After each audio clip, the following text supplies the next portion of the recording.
président. Président est là.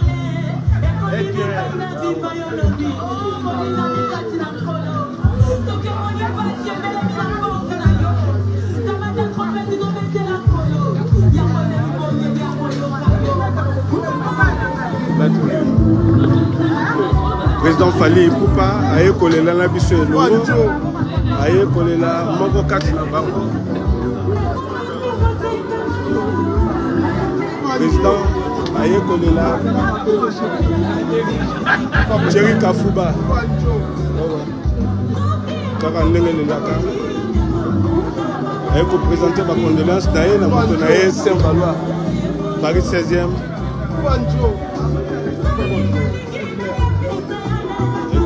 Azolela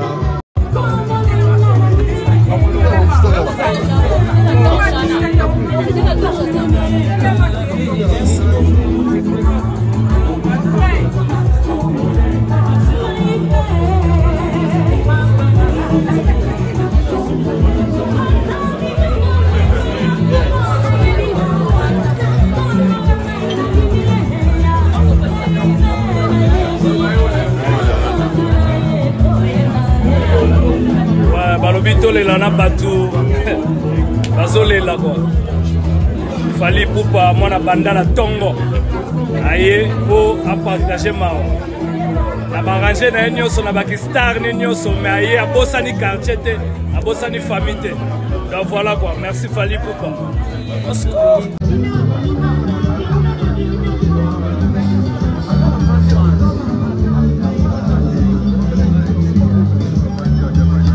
Alfred Boimbo, merci à toi, président Laxi Amour.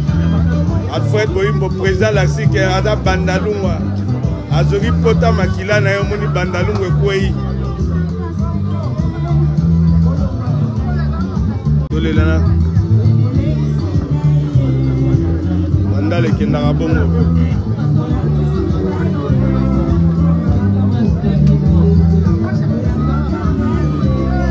Merci à toi de la présence.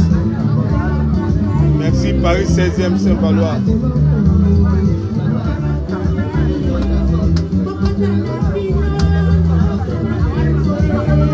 Adieu Thierry Kafuba. Au monde en a l'issue.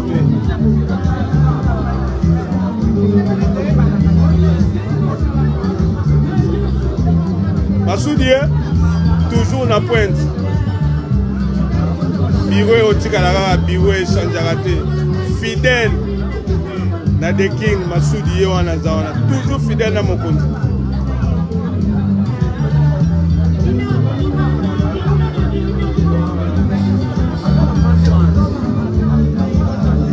Na kati ya matonge auberge na biso ezali wana pona ba séjour na bino botala ndenge mama Bijou abongiseli bilo place ya kitoko ya kolia.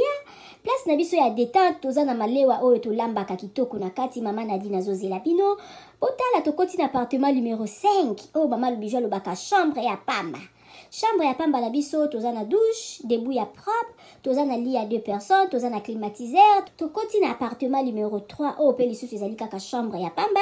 Na kati ya appartement numéro 3 eza na TV, eza na frigo, eza climatisé, eza vraiment propre makasi botala toilette nango.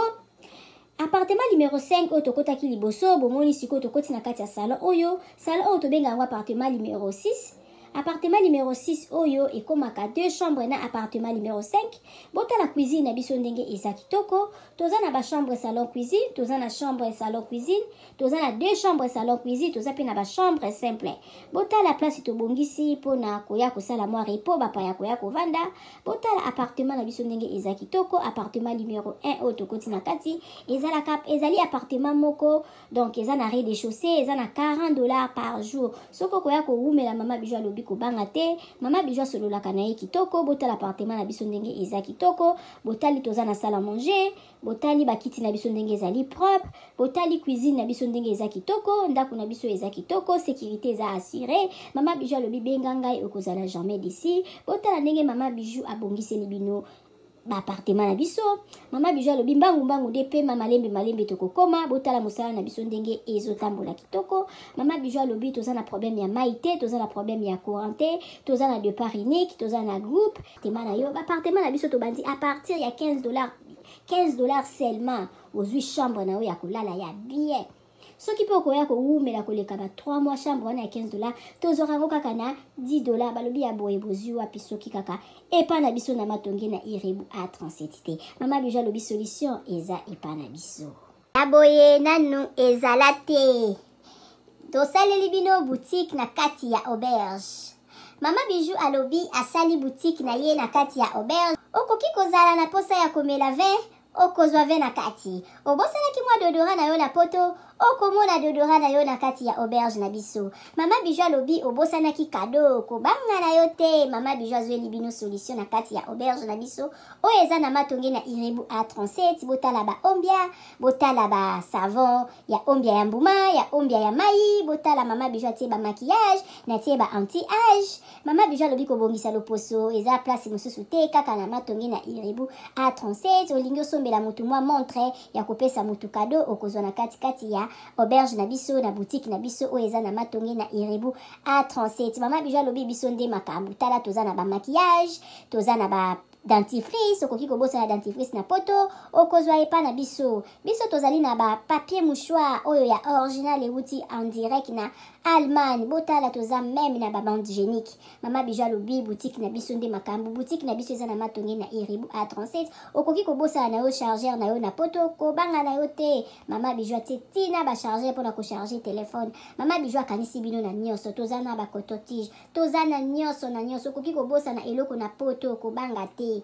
Kaka place okolala place okosomba biloko. Epa na biso totekaka pirate te. Botala biloko na biso ndenge eza kitoko. Oza na posa kosala mutu kado, yo oza na poto. Contactez Mama Bijou na numéro